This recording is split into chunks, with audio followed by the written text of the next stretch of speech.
You know, it's funny, I can always tell when I'm going to say something probably important because I get the nervous, I feel that nervous feeling, and I come up with a million and one reasons why I shouldn't say what I'm about to say. So I feel like maybe this one is going to be a good one because I literally right now feel a little sick to my stomach. I'm believing everybody has probably even seen the vlog Dear Fat People. Either you saw it trending on Facebook or Instagram or Twitter, or you just saw it on YouTube when it came out. If you haven't seen the vlog Dear Fat People, I usually leave links below, but I'm not going to leave this link below because I really don't want to share it. But you definitely can go to YouTube and you can type in Dear Fat People and it will pop up along with many responses. And that's what I want to talk about. This is not a rant or a rave to the vlog Dear Fat People. This is more of something that was touched in my heart when I was watching the I guess the responses to the Dear Fat People, and watching a lot of people have all these feelings. A lot of people were hurt, a lot of people were upset, angry, some people agreed, some people didn't agree. I mean, any feeling you could have or any response you could have to what this young woman put out was had. And I am just sitting back and I'm watching these responses, and I watched, I didn't watch the whole thing, but I watched the gist of what she put, and it was just placing on my heart. I had a bit of, why? Why are people so upset about this? And I don't want you to be like, oh, what is she talking about? I want to make it quite clear that I have been heavy set and I have been big all my life. So when she said all of that, I was just like looking at her and I'm like, been there, done that. And I feel like the reason that I was not offended at all about what she said or cared about what she said is because I looked at the source. I looked at what it was coming from. If those devastating words of what she said may have came from my grandmother or my pastor or somebody of some substance, I may have been offended, but I wasn't offended at all. I could care less. Honestly, look at this woman. You can clearly tell that this was done for views, and the views lead to money. So she would have talked, and she does. She talked about skinny people. She talks about fat people. This one would have talked about a blind midget if she really believed that it was going to give her, more views, would have led to more monies and more opportunities. And unfortunately, with some people, especially for money, they will do things that make them look bad. I guess, bad publicity is better than no publicity at all. This was not done to motivate. She tried to say this was done to motivate. Nothing about this was motivational. It was not motivational at all. This was completely done to get views, to get money, to lead to opportunities. A picture which I kept thinking about it was any person that is out there who is being bullied or manipulated, or spouse is beating them, or is in an abusive relationship, anything that is being negatively done towards you, I'm asking you for a second to step back, step out of it and look at the source. And I mean, look at where this negativity is coming from. And 99% of the time, it is coming from a person who is afraid.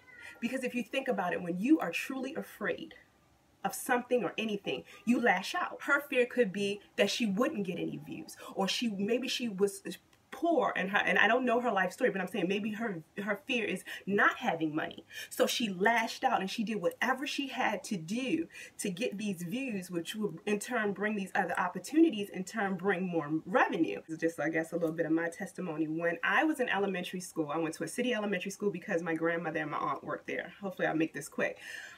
I went to a predominantly black city school, but as you can see, I'm light-skinned. I'm a light-skinned little girl.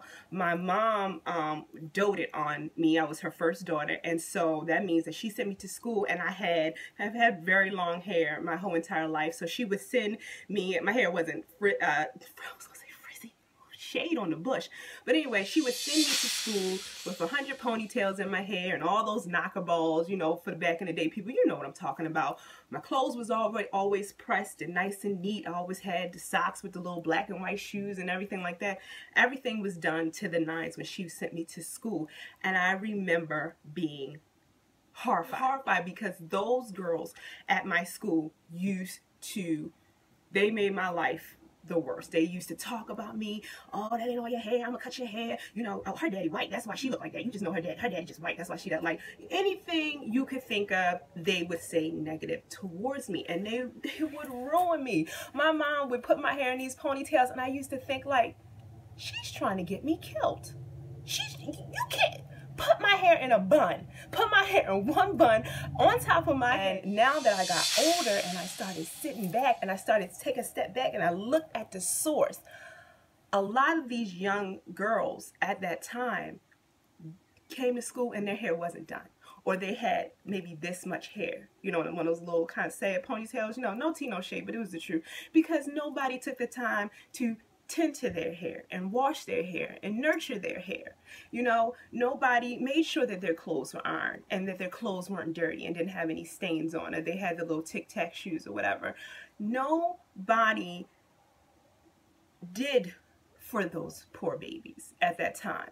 And of course, why not lash out at the person who is getting that attention? Hurt people hurt people. You know, and that is so true. They are hurt. It's something that is wounded to them that they wish they could be, or they wish that they could do, that they see in you that they can't do. So they're going to beat it out of you. They're going to bully it out of you.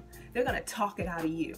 They're going to tell you you can't do it because they see that you can. You have to step out of that situation and really look. So when I saw all these women coming on here crying, or some older guys coming and cussing this lady out, I was like, no, look at her.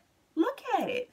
Look at the source. You know what you're going to feel for the same people? Like in my heart right now, if I could go to those little girls as an adult, I would have helped them. I feel compassion. I feel sorry for them. And I know you're saying I'm being bullied, these people are treating me like crap, da-da-da-da-da. But when you find out their true story, what they're hiding behind all this anger and all this hatred, it's probably really, truly sad. It's really sad. And you'll feel sorry for them, and you will want to pray for them. So my message to you and my word for you today is to look at the source. Look where that anger and that hostility is coming from. And also realize that the source in you, you have such a vibracious light in you that if somebody is trying to put it out, they see something in you that they don't want you to do. They see that God in you. They see that greatness in you. So they're going to attack you. Hold on to that.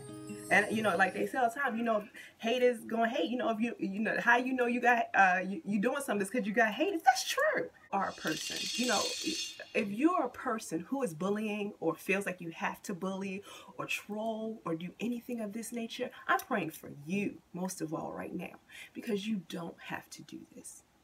You can. That light is in you too. And if anybody has bullied you and told you that you don't have that light, you do have that light. That light is so strong in you that you don't have to beat it out of somebody else. Let that light shine. And I'm telling you, the attention that you will get for being a good person is way more important than the attention that you will get of being a negative person. Yeah, you'll have all these followers, but nobody will care, honestly care. Because now, as soon as the next jerk comes, they talking to them. But the people who really care for you and see your light, they're always going to follow you. Oh my God. Thank you. As always, I say this and I mean it. Thank you for allowing me to release it. Because as soon as I say it and I really get it on film for you guys, I feel like, it's off my chest. I didn't put it out there and did what the Lord told me to do. You know, so that's what I'm trying to do. This season on my channel is growth. I am changing. I don't know what I'm becoming, which is so freaking exciting because I can share this growth and this change with you, and that is what I am going to do. I'm letting the Lord control this channel. The Lord is going to control this channel, because this is my little teeny platform. I don't care if I get 1 view. I don't care if I get 1,000 views. That's not my point. My point is when I look at my comment and somebody says, Tyne, girl, I needed to hear this today. That's it. That's all I'm doing this for. I'm doing this because this is my story. These are my testimonies, and this is what he's asking me to do, and I am going to do it to the best of my abilities, because I spent so much time doing what I thought I should be doing, and I end up miserable. So I'm gonna let you go. Enjoy the rest of your Sunday. I will always see you in the next. Be blessed, be encouraged, shine your light, and please believe that you can do anything through Christ who strengthens you.